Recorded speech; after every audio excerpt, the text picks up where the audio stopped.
Hey guys, it's Dawn and welcome back to my YouTube channel. Today I'm super excited to tell you that not only did I win NaNoWrimo 2021, but I also finished the second draft of The Elf and the Goblin. So I actually wrote at a pretty good pace, so I hit 50,000 words and one NaNoWrimo on the 20th of this month. And then I finished the book on the 22nd because I had a chapter to write that I had skipped in the second act. So I went back and finished that. So the second draft of The Elf and the Goblin comes in at 183,000 words. Holy moly. Suffice it to say, that's definitely the longest complete anything I've ever written, so I'm kind of shocked and amazed and thrilled about the whole thing. I actually feel pretty good about that length. I think the finished project will be a little bit longer, once I do all the editing and tweaking and all that kind of stuff. But I am trying to publish it as an adult fantasy, so I think that length is approachable and it won't totally turn off agents, hopefully. You know what's crazy though? So I went and looked back at a couple of my old videos and just through my notes to see when exactly I started this draft, and supposedly I started writing it in June of this year, which means that in 6 months, so in half a year, I wrote 183,000 words, which is insane. I remember the first year I did NaNoWrimo, which was 2018, I struggled to get the 50,000. I did manage it, but then it took me until July of the following year to write another like 15,000 words to finish the draft of the network. So I have definitely come a long way from there. Writing has gotten a lot easier, I would say, as far as just being able to get myself to do it every day and to write a decent amount so that I actually have forward momentum.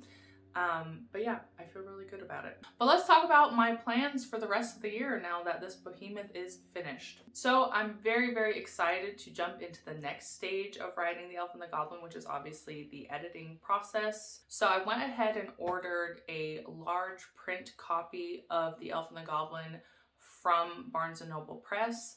The reason I went with Barnes & Noble Press instead of getting like a spiral bound from Office Depot or Office Max or Staples is just because of the price, honestly. So I think I went through the Office Depot website and it was going to cost me like $50 to print this manuscript because it was around 400 pages just with such a large word count. Whereas for the equivalent from Barnes & Noble Press, so on a regular printer page size but not spiral bound, obviously they don't offer that, it was only $10 plus shipping, so it was about $15 instead of $50. So I decided to go with Barnes & Noble Press just to save myself a little money and then to force myself to take a little time to like have a rest between finishing the draft and starting the read through, because I am super excited, but I do know everyone says it's important to just have a little time away from the project before you jump back into it. So it's kind of like forcing myself to do that. So I placed my order on the 23rd and got the shipping notification on the 27th.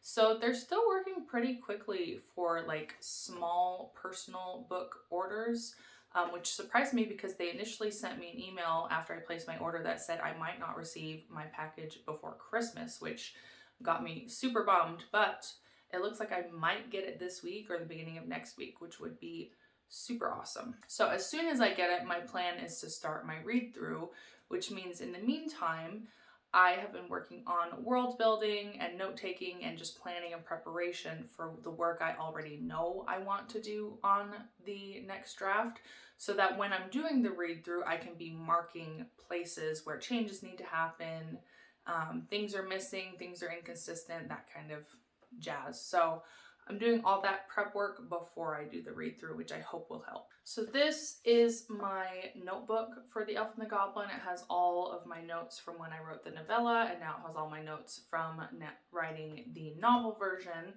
So you can see I have when I was outlining for the novella, and then I made myself, this is my favorite spread right now just because it's so exciting, I made myself this like timeline for writing the second draft / the full novel version.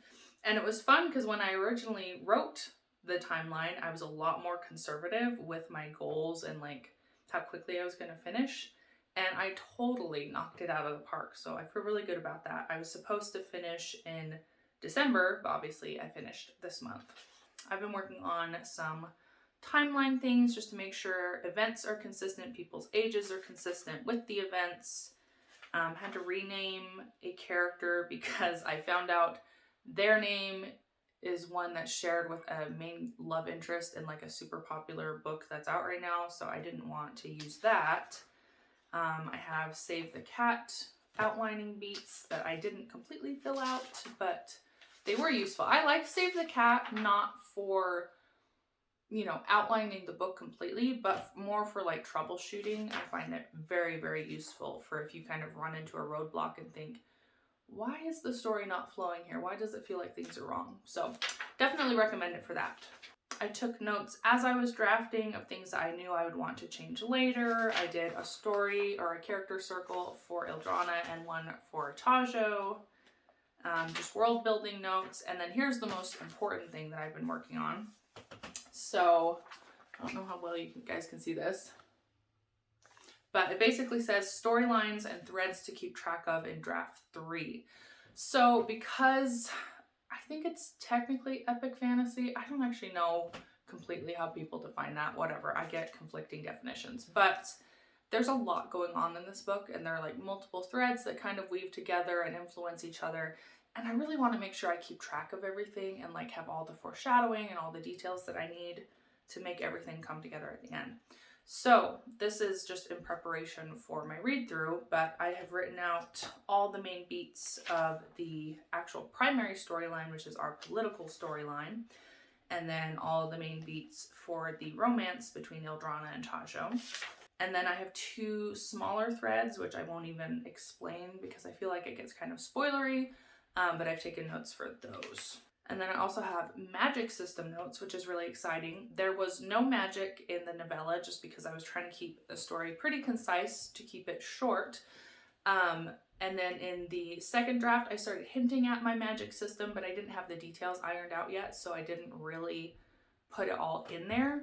So in the third draft, I am super excited to actually put it all in.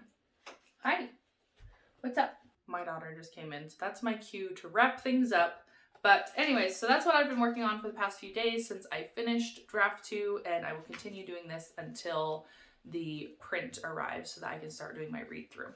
So my plan is to kind of color code things as far as my little storyline threads so that as I'm going through the read through, I can kind of mark where I already put things and then also mark where I need things to go if I didn't put them in that draft yet.